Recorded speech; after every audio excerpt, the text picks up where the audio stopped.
cellphone pero pag in-slide mo to, handheld gaming console pala. Introducing the Anbornic RG Slide, the newest sliding handheld console na ginawa ng Anbornic. Available in two colors, white and black. Mukha lang siyang smartphone pero may smooth sliding mechanism na naglalabas ng complete gaming controls, D-pad, dual analog sticks, at action buttons para mas solid at komportable ang gameplay. Kaya siya mukhang phone dahil meron na itong Android 13 operating system with pre-installed Chrome and Play Store na pwede ka mag-login ng account mo para makapag-download ka ng mga games or apps na gusto ninyo tulad ng social media like TikTok, and pwede ka rin dito mag-mobile games tulad ng Mobile Legends, Genshin Impact, Minecraft, Roblox, COD-M, o diba, para ka na rin talaga naka-cellphone dito guys. Kayang-kaya niya ang mga mobile games dahil naka-Unisoc T820 processor na ito with quad-core Mali G57 GPU with 8GB RAM, LPDDR4X,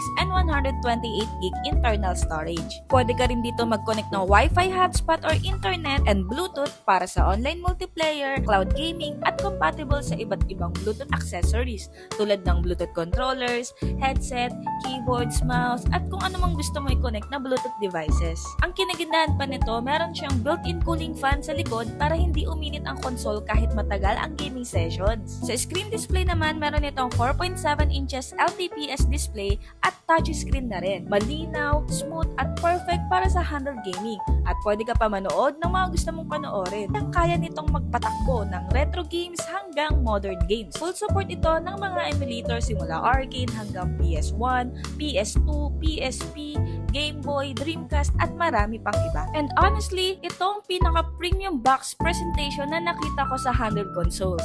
Sobrang social at solid tignan. Inside the box, meron kang envelope na kung saan doon nakalagay yung manual and screen protector. And eto na nga sa loob ng box yung mismong handheld gaming console. Look at that, diba? Napakaganda at ang safe ng console dito mismo sa box niya. And eto na nga ang Type-C charging cable.